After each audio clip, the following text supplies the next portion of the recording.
जहाँ पर मध्याह्न भोजन के लिए लोग बच्चे पढ़ते हों, वहाँ पर शिक्षा व्यवस्था की क्या स्थिति होगी, आप इससे ही कल्पना कर सकते हैं। नमस्कार दोस्तों, स्वागत है एक बार फिर से हमारे एक नए ब्लॉग में। और ये ब्लॉग एक स्पेशल ब्लॉग है क्योंकि हम लोग आज चर्चा करने वाले हैं बिहार के गिरते हुए शिक्षा का स्तर पर।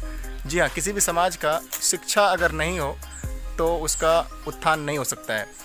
इसी मुद्दे पर हम आज बातचीत करने वाले हैं मिस्टर रोशन मिश्रा से। चेहरा जाना पहचाना है, विश्व सनातन वैदिक संघ के संस्थापक भी हैं और शिक्षा से इनका काफ़ी ज़्यादा लगाव रहता है और अपने समाज को शिक्षा से जोड़ने का काम ये लगातार करते रहते हैं। बहुत बहुत स्वागत है रोशन मिश्रा जी हमारे ब्लॉगिंग चैनल रमेश ऋषभ पर। बहुत बहुत स्वागत आपका भी है रमेश जी, और बहुत बहुत धन्यवाद आपका है जो आप आए समय निकाल कर। तो जिस तरीके से बिहार का जो शिक्षा का स्तर है, तो क्या कहना चाहेंगे इस पर, क्या रीज़न है इसके पीछे का? रमेश जी देखिए, बिहार की अगर बात करें तो बिहार में 45,000 प्राइमरी स्कूल हैं और 45,000 प्राइमरी स्कूलों की स्थिति इस दर बदर खराब होते जा रही है और ख़राब है, जिसकी आप अगर धरातल पर जाएंगे तो यहाँ से उसकी कल्पना नहीं की जा सकती है। ना वॉशरूम का ठिकाना है और ना ही उस प्राइमरी स्कूल में कभी कोई शिक्षक टाइम पे आते हैं और ना ही कोई ड्रेस कोड है, ना ही प्रेयर होता है। मतलब कोई रूल रेगुलेशन, कोई सिस्टम है ही नहीं। अब प्राइमरी से हम थोड़ा ऊपर बात करते हैं मिडिल की।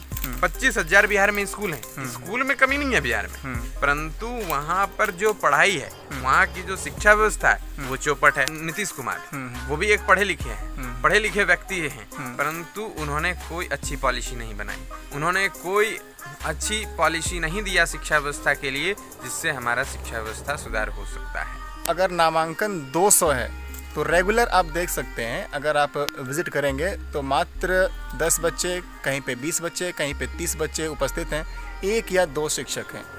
और जो भी बच्चे वहाँ पे जाते हैं या तो 1 शिक्षक पढ़ा रहे हैं या फिर 2 शिक्षक पढ़ा रहे हैं। और अगर देखा जाए तो उसमें क्लास 1 से लेकर 4 तक है, किसी में 5 से लेकर 8 तक है।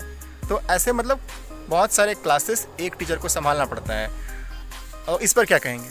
देखिए, मुझे तो लगता है कि अगर मध्याह्न भोजन को बंद कर दिया जाए तो 200 में 2 बच्चे नहीं पहुंचेंगे। ऐसे ऐसे स्कूल 45,000 में तो आधे से ज़्यादा स्कूल आपको इस प्रकार से मिल जाएंगे प्राइमरी स्कूल। जहां पर मध्याह्न भोजन के लिए लोग बच्चे पढ़ते हों, वहां पर शिक्षा व्यवस्था की क्या स्थिति होगी, आप इससे ही कल्पना कर सकते हैं। ना ही योग्य शिक्षक है, ना ही ठोस पॉलिसी है, और ना ही उस पॉलिसी को या फिर उस सिस्टम को देख रेख करने वाले कोई ईमानदार अधिकारी हैं।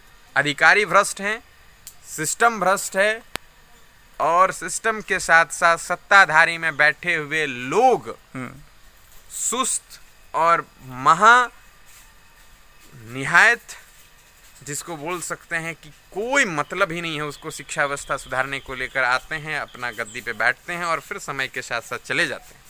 90% शिक्षक जो हैं वो समय को फॉलो नहीं करते हैं। अगर 9 बजे स्कूल पहुंचने का है तो वो 10:30, पौने 11 या 11 बजे पहुंचते हैं। अगर वहां से 4 बजे उनको वापस आना है तो वो 2 बजे, 1:30 बजे या फिर 2:30 बजे मैक्सिमम रह सकते हैं। देखिए, सबसे बड़ा दोषी तो हम सिस्टम का मानते हैं। जिस सिस्टम पे जिस एजुकेशन सिस्टम पे पूरे बिहार में शिक्षा व्यवस्था को चलाया जा रहा है, सबसे बड़ा दोषी वो है। दूसरा दोषी सबसे बड़ा है जो सत्ता में बैठे हुए लोग हैं, जो सत्ता के विपक्ष में बैठे हुए लोग हैं। मैं दोनों को यहाँ पे कोट करूँगा, क्योंकि ना तो विपक्ष के द्वारा कभी आवाज़ उठाया जाता है, ना ही कभी पक्ष के द्वारा कोई अच्छे कार्य किया जाता है एजुकेशन सिस्टम को लेकर। कभी इस बिंदु पे बात क्यों नहीं होती है कि हमारे विद्यालय में जो व्यवस्थाएं हैं, जो व्यवस्था कायम है, वो उचित है कि नहीं? सारे विद्यालयों में वॉशरूम की व्यवस्था है कि नहीं? सारे विद्यालयों में जो छात्र पढ़ रहे हैं वहाँ पर बेंच की व्यवस्था है कि नहीं? लैब फैसिलिटी है कि नहीं? लाइब्रेरी है कि नहीं? जो मूलभूत चीज़ें हैं वो नहीं है। बच्चे को प्रैक्टिकली ज्ञान दिया जा रहा है कि नहीं? जिस शिक्षक को हमने नियुक्त किया उसमें पढ़ाने की योग्यता है या नहीं? पहली शिक्षक की नियुक्ति प्रक्रिया गलत है। जिस प्रक्रिया के तहत शिक्षकों का चयन होता है वहाँ से ही हमारा फॉल्ट होता है। क्योंकि हम किसी भी चीज़ को जब तक जड़ से मजबूत नहीं करेंगे तब तक वो सिस्टम सुधार नहीं हो सकता। इतना ही मानिए।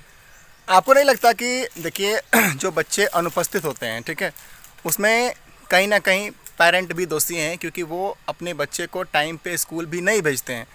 लेकिन यहाँ पे एक सवाल ये उठता है कि अगर जो बच्चे टाइम पे भेजते हैं, जो पेरेंट, उनको भी अगर शिक्षा सही से नहीं मिलता है तो क्या होता है कि आगे से वो फिर से भेजना बंद कर देते हैं। तो क्या लगता है आपको, कहीं ना कहीं पेरेंट भी दोषी हैं, गांव वाले भी दोषी हैं?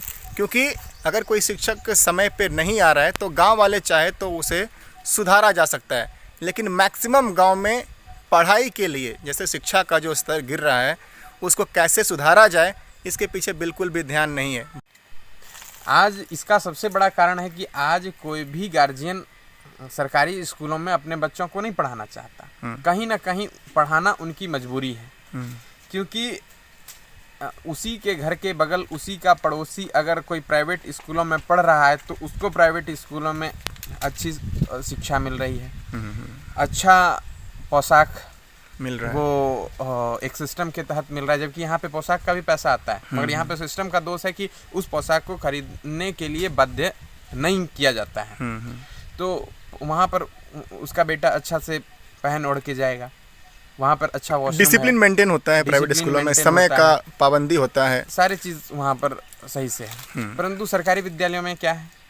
कुछ भी नहीं, कुछ नहीं है। आखिर जबकि होना क्या चाहिए, ये सरकारी विद्यालयों में होनी चाहिए। आज जब हम दिल्ली की शिक्षा व्यवस्था पे बात करेंगे तो दिल्ली के अधिकतर प्राइवेट स्कूलों से अच्छी शिक्षा आज सरकारी स्कूलों में मिल रही है। प्राइवेट स्कूल तो कोई एक व्यक्ति चला रहा है, एक व्यक्ति चला रहा है, और ये तो सरकार चला रहे हैं, लेकिन फिर भी प्राइवेट स्कूल अगर देखें जिस तरीके से सिस्टम में चलता है, एक आदमी हैंडल कर रहा है उसको, लेकिन सरकारी स्कूल को मात दे रहा है। और उसके बाद क्या, वहाँ पर प्राइवेट स्कूलों की जो शिक्षक हैं वो कहीं ना कहीं सरकारी स्कूलों के शिक्षक के अपेक्षा वो शायद कम योग्यता रखते होंगे, क्योंकि इसकी जो प्रक्रिया है वो ऑल इंडिया लेवल या ऑल स्टेट लेवल का एग्ज़ाम पास करके फिर भर्ती लिया जाता है।